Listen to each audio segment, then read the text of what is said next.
వస్తున్నాడు. ఆకాశమా ఆలకించును, భూమి చెవియొగ్గును.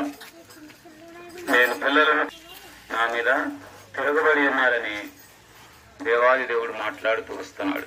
ప్రియమైన వారులారా, ఈ లోకంలో మనం చూస్తా ఉన్నాం. ఈనాడు మన సొంత బిడ్డలే తల్లిదండ్రుల మాట మరి పెడచెవిని పెట్టి త్రోసివేస్తూ వస్తుంటున్నారు. అటువంటి పరిస్థితులు ఈనాడు మనం చూస్తూ ఉంటున్నాం. మరి దేవాది దేవుడు కూడా తాను సృష్టించిన మానవుడు సృష్టికర్త అయిన దేవుణ్ణి ఎరగకుండా దేవుని మర్చిపోయి ఈ లోకంలో ఇప్పుడు రైతు తన ఎడ్లతోటి అరక దున్నుతాడు.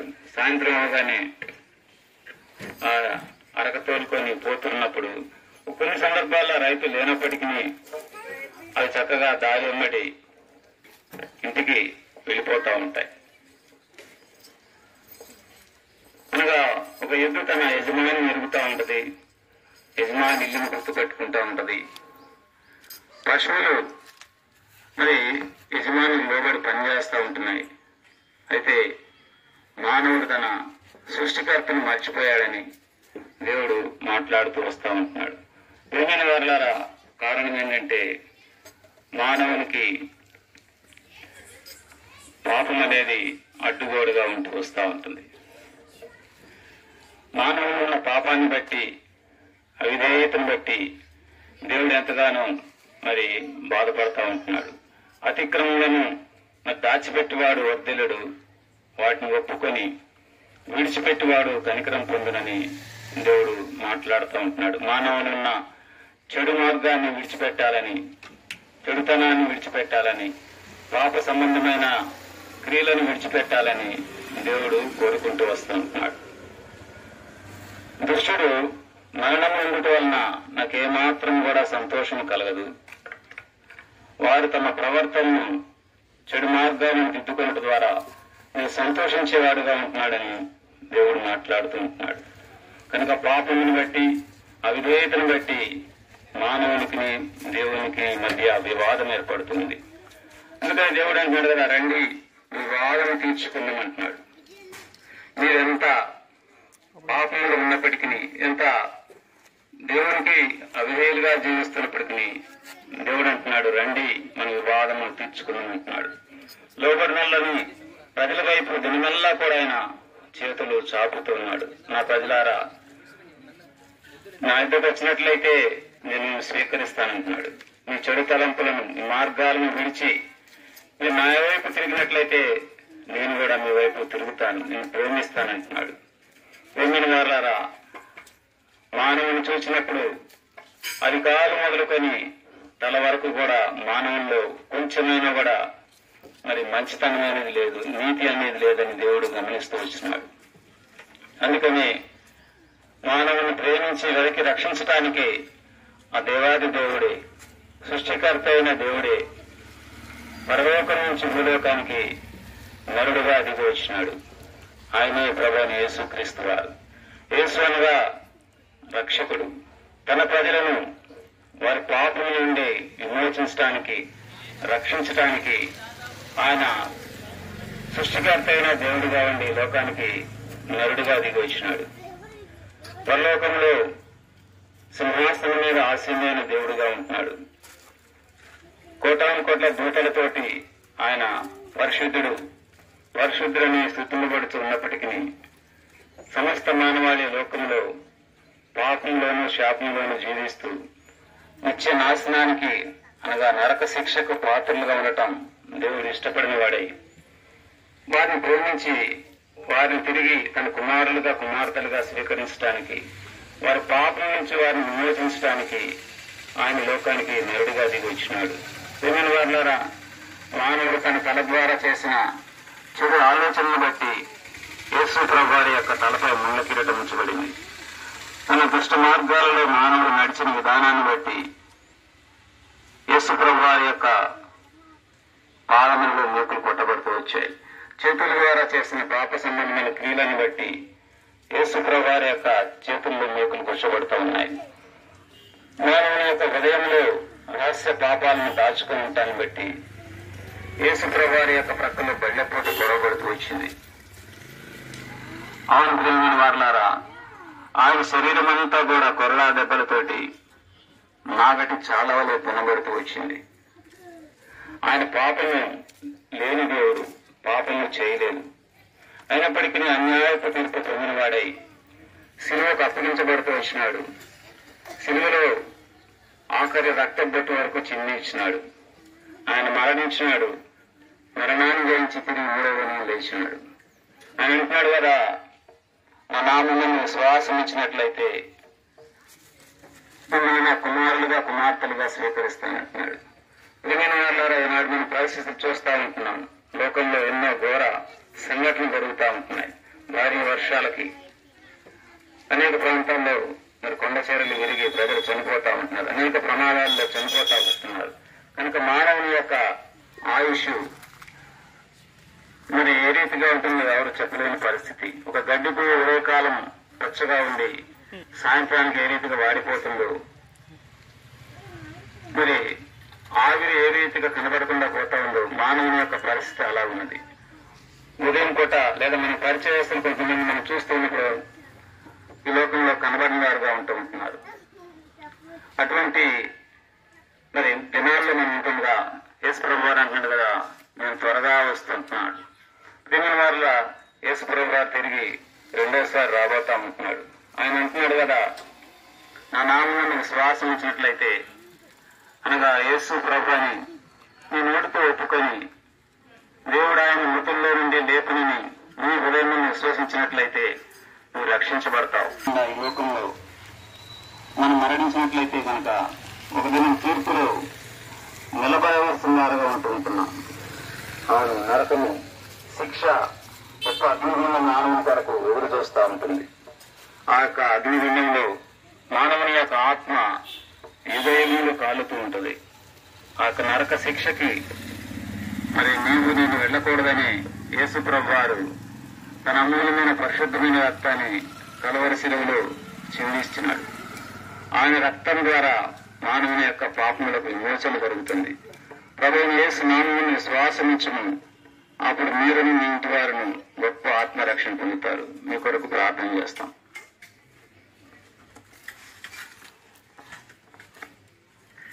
ప్రియమైన వారులారా, ఇంతవరకు ప్రభువైన యేసుక్రీస్తు ప్రభువాన్ని గురించి మోక్షానికి స్వర్గానికి ఒక మార్గం అనేటువంటిది ఎలాగో ఇంతవరకు వింటూ వచ్చినారు. ఇంకా అనేకమైన విషయాలు మీరు తెలుసుకోవాలనేటువంటి ఆశ కలిగినట్లయితే ఇదే హై స్కూల్ రోడ్ లో బేతేల్ ప్రార్థన మందిరం ఉన్నది. ప్రతి ఆదివారం ఉదయం 10 గంటలకు ఆరాధన జరుగుతుంది. మీకు ఏమైనా సందేహాలు ఉన్నట్లయితే మీరు అక్కడికి వచ్చినట్లయితే అక్కడ పాస్టర్స్ ఉంటారు. వారిని మీరు కలుసుకొని ఇంకా అనేకమైన విషయాలు తెలుసుకోవచ్చు. దేవుడు మిమ్మలను మీ కుటుంబాలను దీవించి ఆశీర్వదించును గాక. మీ కొరకు ప్రార్థన చేస్తాం. పరిశుద్ధుడైన తండ్రి, మీ ఘనమైన పాదములకు స్తోత్రం. విధంగా ప్రభా సంఘంగా ఇచ్చిన ఆజ్ఞను బట్టి ప్రభా ఈ విధంగా వచ్చి ఉంటుండగా ప్రభా ఇప్పటివరకు మీరు తోడుగా నడిపించినారు. ప్రభా దాసులకు సహాయం చేస్తూ వచ్చినారు తండ్రి. ప్రభా ఇష్టాన్ని కూడా మీరు తోడుగా నడిపించండి. నా నోటిని మాటలోంచి మీకు చేతి నీళ్ళని కప్పించి మీకు వాక్యం దయచేసి మీరే మహిమ పొందండి తండ్రి. ఎవరైతే రక్షణ మారు మనస్సు పాపక్షమాపణ అనుభవం లేని వారుగా ఉన్నారు వారితో మీరే మాట్లాడి వారి కార్యం జరిగించండి తండ్రి. సహాయం చేసి మీరే మహిమ పొందమని మీరు సమంతట్లో తోడుగా నడిపించమని త్వరగా యేసుక్రీస్తునామమున స్తుతించి ప్రార్థించి అడిగి వేడుకొస్తున్నాను తండ్రి. ఆమేన్.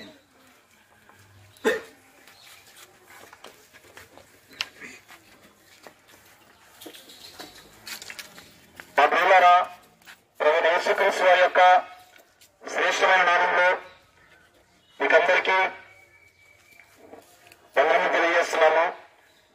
ఈ విధంగా యేసుక్రీస్తు ప్రభువారి గురించిన కొన్ని మాటలను ఇక సాయంకాల సమయంలో మీకు అందించాలనే ఉద్దేశంతో ఇక్కడికి వచ్చి ఉన్నాము. ఎందుకు ఆయన గురించి మేము వినాలి, ఎందుకు ఆయనకు గొప్పతనం ఏంటి, మాకు అవసరమా అనే ఆలోచన మీ హృదయంలో ఉండి ఉండొచ్చు.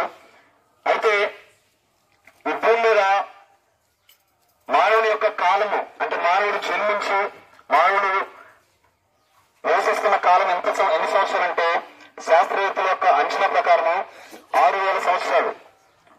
భూమి కొన్ని వేల కోట్ల సంవత్సరాల నుంచి ఉన్నా గానీ భూమి మీద మానవుని యొక్క మనుగడ 6000 సంవత్సరాల క్రితం నుండి ప్రారంభమవుతూ వచ్చింది. దేవుడు వెండితో మానవుడు కలిగేస్తున్నాడు. మానవుడితో సహాసం చేయాలనే ఉద్దేశంతో దేవుడు మానవుడు కలిగేశాడు. కానీ మానవుడు దేవుని మాటను విసర్జించి దేవుని మాటను లెక్క చేయకుండా మానవుడు పాపంలో పడుతూ వచ్చినాడు. ఆ పాపం వల్ల వచ్చే జీవితం ఏమిటంటే మరణము అని దేవుని వాక్యం రాయబడింది. ఆ మరణము అనేది ప్రతి ఒక్కరికి సంప్రాప్తం అవడానికి కారణం ఏమిటి అంటే పాపము. ఈ భూమి మీద ఈ యొక్క 6000 సంవత్సరాలుగా మానవులు అనేక రకాలమైన జబ్బులతో బాధపడుతూ వస్తారు. ప్రతి ఒక్కరికి ఏదో ఒక బలహీనత, ఏదో ఒక శరీర బలహీనత, జబ్బు ఉంటూ వస్తుంటుంది. కానీ ఏ మానవుడైనా కానీ పుట్టుక నుండి మరణించేంత వరకు ఒక భయంకరమైన జబ్బుతో, ఒక రోగముతో బాధపడుతున్నట్లుగా దేవుని వాక్యం చెప్తుంది. అదేంటి అంటే దాని పేరు పాపము. అది మానవుడు దేవుని ఆజ్ఞను మీరి ఆ యొక్క జబ్బును, ఆ యొక్క రోగాన్ని ఒక రకంగా తీసుకుంటూ వచ్చినాడు. దానివల్ల వచ్చే యొక్క ఫలితం ఏమిటి అంటే మరణము. మరణిస్తే అయిపోతుందా అంటే అసలైన చరిత్ర, అసలైన విషయం ఏంటంటే ఆ మరణం తర్వాత ఈ లోపల జీవించిన యొక్క జీవితానికి, పాపానికి తగిన ప్రతిఫలం అనేది అక్కడ పొందుకుంటూ వస్తున్నాడు మానవుడు. అయితే మానవుని యొక్క జీవితము 8,000 సంవత్సరాలుగా ప్రతి ఒక్క మానవుడు జన్మిస్తున్నాడు, ఎదుగుతున్నాడు, జీవిస్తున్నాడు. ఒక దినం వచ్చిన తర్వాత మరణిస్తున్నాడు. అయితే ఇంతమందిలో 8,000 సంవత్సరాలుగా, 6,000 సంవత్సరాలుగా మానవుని పాపమును తీసివేయడానికి ఈ భూమి మీద జన్మించిన ఏకైక దేవుడు ఎవరుంటే ఆయన యేసుక్రీస్తు ప్రభువారు. జనరల్ గా అందరూ జీవించడానికి పుడతారంటారు, కానీ యేసుక్రీస్తు ప్రభువారు ఆయన మరణించడానికి పుట్టాడు. దేనికి ఆయన మరణించాలి అంటే మన యొక్క పాపం బట్టి మానవుడు ఎడ్ల యొక్క, మేకల యొక్క రక్తము పాపం తీస్తుంది అని నమ్ముతాడు. అది పూర్తిగా పాపం తీసేస్తుందని, వాటి రక్తాన్ని బట్టి నా పాపం పోతుందని సంతోషించే స్థితిలో ఉన్న మానవుడు. అయితే అటువంటి పాపము అనేది ఎడ్ల యొక్క, మేకల యొక్క రక్తము పాపములను తీసేయక అసాధ్యమని దేవుని వాక్యం చెప్తుంది. కాబట్టి మానవుని యొక్క పాపం పోవాలి అంటే అది కేవలము పరిశుద్ధమైన దేవుని యొక్క రక్తము మాత్రమే పోగొడుతుంది తప్ప ఈ భూమి మీద ఏ జంతువు, ఏ మానవుని రక్తం పాపములను తీసివేయట అసాధ్యం. కాబట్టి ఈ భూమి మీద ఎవరు కూడా పరిశుద్ధుడు కాదు. కాబట్టి దేవాది దేవుడు మానవుడిగా ఈ లోకంలో జన్మిస్తూ వచ్చినాడు. ఒక సామాన్యమైన పేద కుటుంబంలో జన్మిస్తూ వచ్చినాడు. యెరూషలేములో బెత్లెహేము అనే ఒక గ్రామంలో ప్రపంచ పటంలో మధ్య భాగమైన ఆ యొక్క ప్రాంతంలో జన్మిస్తూ వచ్చినాడు. అంతేకాదు దేవుని వాక్యం చెప్పబడుతుంది, భూదిగంత నివాసులారా నా వైపు చూచి రక్షణ పొందుడి అని ప్రభువైన యేసుక్రీస్తు వారు ప్రతి ఒక్క మానవుణ్ణి అక్కడ నుండి పిలుస్తూ వస్తున్నాడు. ఈనాడు యొక్క భారతదేశానికి కూడా వాక్యం వస్తూ వచ్చినది. భారతదేశంలో ఆంధ్రప్రదేశ్ రాష్ట్రానికి, పల్నాడు జిల్లాకి, మాచల మండలంలో ఉన్న మీ దగ్గర కూడా యేసుక్రీస్తు ప్రభువారి యొక్క వాక్యము, ఆయన గురించిన విషయాలు నీ వద్దకు తీసుకువస్తూ వచ్చినాడు. దేని నిమిత్తం అంటే నీ యొక్క జీవితాన్ని బట్టి, నీ యొక్క పాపాన్ని బట్టి నీవు మరణిస్తే నరకము నీ కొరకు సిద్ధంగా ఉంది. ఆ నరకాన్ని తీసివేయడానికి, అది యొక్క పాపము పోగొట్టకపోతే ఆ నరకానికి పాత్రగా మానవుడిగా వెళ్తూ వస్తాడు. కాబట్టి ఆ నరకాన్ని నుండి మానవుడు విడిపించడానికి సాక్షాత్తుగా దేవుడే, భగవంతుడే మనుష్యునిగా మానవుని రూపము ధరించి ఈ లోకంలో జన్మిస్తూ వచ్చినాడు. 33 సంవత్సరాలు జీవించాడు. ఆయన పుట్టుకలో గాని, ఆయన జీవితంలో గాని ఎక్కడ పాపము అనేది ఎవరు కూడా కనుగొనలేకపోయారు. ఎవరు కూడా ఇదే ఈ పాపం నిమిత్తం చేశాడని ఎవరు నిరూపించలేకపోయారు దేవుడు చేసిన స్థలాలకి. 33 సంవత్సరాల తర్వాత శిలువ మీద ఆకాశానికి భూమికి మధ్యలో ఏ పాపము చేయకపోయినా మానవుని యొక్క పాపాన్ని తన మీద వేసుకుంటూ ఆ యొక్క కలవరి శిలువలో తలకి ముళ్ళ కిరీటము, చేతులకి కాళ్ళకు మేకులు పట్టుకున్నాడు.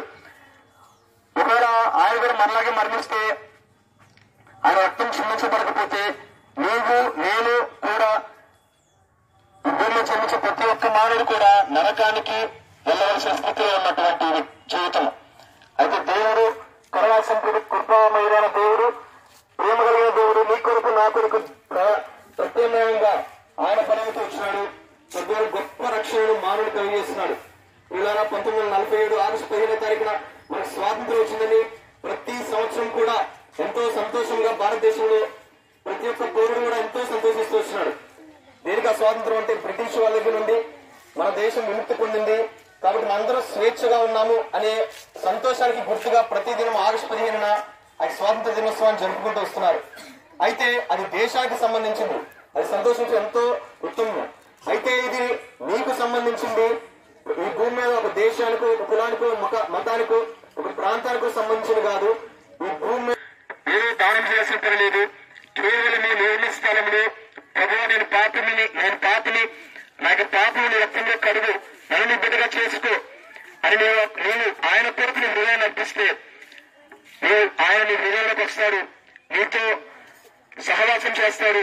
ఒకరోజు ఈ లోకాన్ని విడిచిపెట్టినప్పటికీ ఒకరోజు ఆయనతో పాటు ఉంటావు. నీ పాపం క్షమించబడతాయి.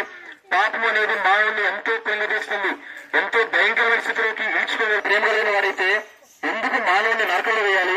అంత అతిశయాలు, అంత వేదన, అంత భయంకరమైన స్థితిలోకి దేవుడు చాలా ప్రేమ కలిగిన దేవుడు కదా, ఎందుకు మానవుని దేవుడు తీసుకుని నరకంలో వేస్తున్నాడు అని ఒక వ్యక్తి అడుగుతూ వచ్చినాడు.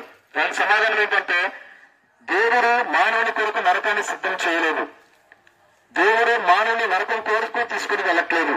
నరకానికి తీసుకునేది దేవుడు కాదు, మానవుని పాపము నరకానికి తీసుకెళ్తుంది. ఆ పాపం తీసుకునేయడానికి యేసుక్రీస్తు ప్రభువారు వచ్చారు. ఎవరైతే ఆయన రక్తంలో కడిగబడతారో, ఎవరి పాపమైతే ఆ రక్తంలో కడిగబడుతుందో, ఎవరి హృదయం అయితే, ఎవరి జీవితం అయితే ఆయన సన్నిధిలో సమీపించి వేడుకుంటే ఆయన క్షమిస్తారో వారు ఆ నరకం నుంచి తప్పించబడతారు. లేకపోతే భయంకరమైన శిక్ష మానవుడికి సిద్ధపరచబడి ఉన్నారు. కాబట్టి ఈ క్షణమే యేసుక్రీస్తు ప్రభువుని రక్షకునిగా అంగీకరించినట్లయితే ఈ క్షణమే నువ్వు ఆయన బిడ్డగా మార్చబడతావు. నీ యొక్క స్థితి, నీ యొక్క భవిష్యత్తు పూర్తిగా మార్చబడుతుంది. తన యేసుని విశ్వాసం ఇచ్చును, అప్పుడు నీవు నీ ఇంటి వారు గొప్ప రక్షణ పొందుదురు.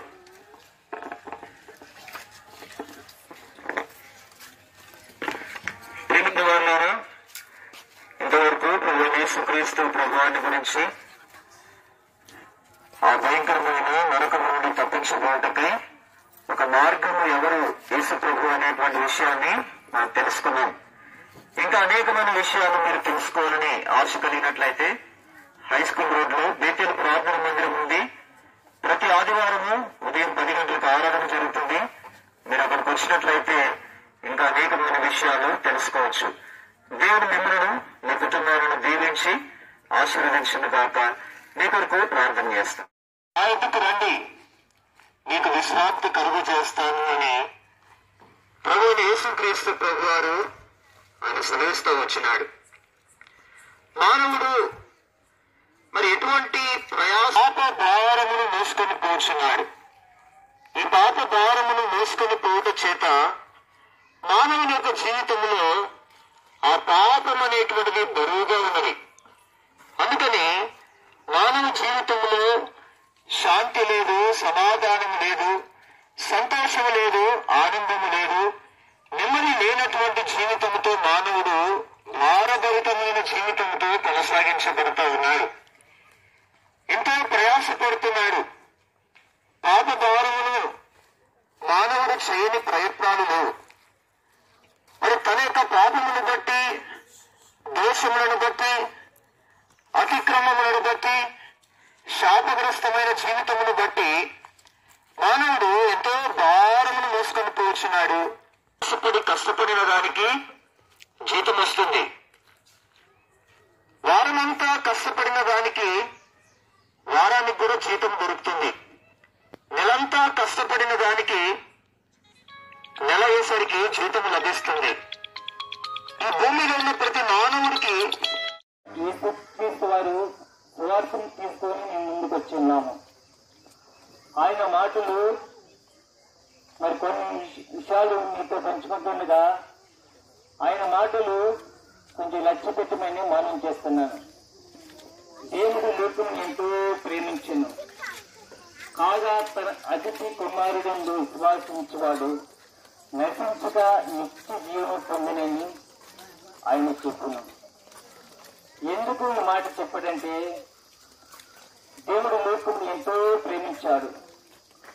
ఎంతగా ప్రేమించాడంటే తన ప్రాణం పెట్టినట్టుగా ప్రేమించాడు. అయితే తన స్వరూపంలో మానవుని క్షమించుకొని ఆయన తన ప్రాణమును మానవుడికి వేసి ఇచ్చిన మానవుడు ఎన్నలేక పెట్టుకొని పెట్టి దారి తొలగిపోతొచ్చాడు. ఎందుకంటే దేవుడు లోకమును ఎంతో ప్రేమించాడు. లోకమంటే మరి చెట్టు చీమ మట్టి మీ కాదు ప్రియులారా. లోకమంటే మనుషులే. ఆ మానవుని ప్రేమించడానికి ఆ దేవుడే నీ కొడుకు నా కొడుకు ఈ లోకానికి అర్థించాడు. అందుకే ప్రయాసపడి బారు మోసుకుంటున్న సమస్య జనులారా, నా ఎద్దుకు రండి, మీకు శ్రాంతం కలిగి చేస్తానంటున్నాడు దేవుడు. ఎందుకు ప్రయాస అంటే మానవుడు లోకములో తడినాలుకతో అసూయ, ద్వేషము, కుళ్ళు, కుట్ర ఎన్ని కలహాలు ఉంచుకొని దేవుడికి దూరం అయిపోతున్నాడు. దేవుడి దగ్గరకు రాలేకపోతున్నాడు. అయితే దేవుడు చేసిన క్రియలు, చూసిన క్రియలు, అయితే దేవుడు ఇచ్చిన ఆశీర్వాదాలు, మేలులు పొందుకున్నప్పటికీ దేవుడు లక్ష్య పెట్టట్లేదు. అందుకే దేవుడు అంటాడు కదా, ప్రయాసపడి బారు మోసుకుంటున్నా జనులారా నా ఎద్దుకు రండి. ఏమిటండి భారము? అయితే పాప భారం మోసుకుంటున్నాడు. ఎందుకంటే లోకంలో మానవుడు జీవిస్తున్నాడు, కానీ ఏ విధంగా ముందుకు వెళ్ళాలా, ఏ విధంగా దేవుడి దగ్గరగా ఉండాలి, ఏ విధంగా ఈ లోకంలో జీవించాలి, ఏ విధంగా మరి నేను జీవితాన్ని కొనసాగించాలి అని తీర్మానం లేకుండా మరి జీవించలేనా, నలుగురిలాగా నేను పనిచేసుకోవట్లేదా, నలుగురిలాగా నేను భూమి మీద జీవించట్లేదా? అవును, నలుగురిలాగా జీవించవచ్చు, నలుగురిలాగా బతకొచ్చు, నలుగురిలాగా ఉండొచ్చు. కానీ అయితే నీ ప్రార్థన తీసుకోవటానికి నీ కన్నవారు రారు, నీ అన్నదమ్ములు రారు, నీ అక్క చెల్లెలు రారు, నీ తోడు పుట్టిన ఎవరు కూడా నీ పాపం తీసివేయటానికి అది ఏ మానవుడు తీసివేయలేడు. అయితే దేవాతి దేవుడే, ఆయన నిన్ను నన్ను సృజించిన ఆ దేవాతి దేవుడే, ఆ దేవుడు నేను పిలుస్తున్నాడు. ప్రయాసపడి బారు మోసుకుంటున్న సమస్య జనులారా నా ఎద్దుకు రండి, మీకు శ్రాంతను కలుగు చేస్తానంటున్నాడు. దేవుడు దగ్గరికి రావాలంటే ఒకటి పాపం ఒప్పుకోవాలి. ప్రభా, నేను పాపని, నా పాపమును క్షమించని పశ్చాత్తాపడి ఆయన పశ్చాత్తాపంతో అడిగినప్పుడు, కన్నీళ్ళతో అడిగినప్పుడు ఆయన క్షమించే దేవుడుగా ఉన్నాడు. ఆయన మారు మనసు పొంది రక్షణ పొందితే ఆయన నేను క్షమించి ఆయన్ని చేర్చుకుంటాడు. ఒకప్పుడు నేను కూడా లోకంలో ఈ రీతిగా జీవించేవాడిని. మరి చేపలు పట్టుకుంటూ ఆ యొక్క స్థలాల్లో నేను జీవిస్తూ ఉండేవాడిని. ఆ స్థితిలోంచి దేవుడు నన్ను పిలుస్తున్నాడు. ఆ స్థితిలోంచి నేను ఒకసారి ఆలోచించినప్పుడు నేను చేసిన పాపం బట్టి నేను నరకానికి పోతున్నా, నా పాపం ఎవరు క్షమిస్తారు అని పశ్చాత్తాపడి ప్రభు యేసుక్రీస్తు వారికి వద్దకు వచ్చి కన్నీటితో నా పాపాలు ఒప్పుకున్నాను. ఆయన రక్తముతో నా పాపం కడిగాడు, నన్ను క్షమించాడు, ఆయన బిడ్డగా చేర్చుకున్నాడు. నాలాగే మిమ్మల్ని కూడా ఆయన పిలుస్తున్నాడు. అయితే సహోదరా, సహోదరి, ఇప్పుడే తడిపించి నీకు గొప్ప రక్షణ ఇస్తాడు. నిన్ను విడిపించడానికి ఆయన గొప్ప ప్రయాసపడుతున్నాడు. ఆస్తిపాస్తులు సంపాదించుకోవడానికి ప్రయాసపడుతున్నాడు. బంగారము, వెండి, మరి మిగతా అనేకమైనటువంటి వాటి కొరకై తనతో ప్రయాసపడుతున్నాడు. మరి ఎన్నో సంపాదించుకోవడానికి మానవుడు ఎంతో ప్రయాసపడుతున్నాడు. కానీ ఇవన్నీ కూడా కేవలం తాత్కాలికమైనవి. ఇవన్నీ కూడా మానవుడికి స్థలం లేక ఇంకొక స్థలాన్ని కూడా నిర్మించి ఒక గోడను నిర్మించుకొని కొన్ని సంవత్సరాలు కూర్చొని తినే విధముగా తను సంపాదించుకున్నాడు. ఇవన్నీ సంపాదించుకొని మంచి ఇల్లు కట్టించుకున్నాడు. మరి కావలసినటువంటి ఆస్తిని సంపాదించుకున్నాడు, డబ్బులు సంపాదించుకున్నాడు, వెండి బంగారములను సంపాదించుకున్నాడు, ధనధాన్యములను సంపాదించుకొని తన ప్రాణముతో చెప్పుకుంటున్నాడు. నా ప్రాణమా, తినుము, తాగుము, సుఖించుము. జీవితకాలమంతటికి సరిపడా తినే ఆహారం ఉంది. మరి విస్తారమైనటువంటి ధనమును సమకూర్చుకొని తన ప్రాణముతో చెప్పుకుంటున్నాడు. అదే రాత్రి దేవుడు దర్శించాడు. దేవుడు దర్శించి ఆ వ్యక్తితో మాట్లాడాడు.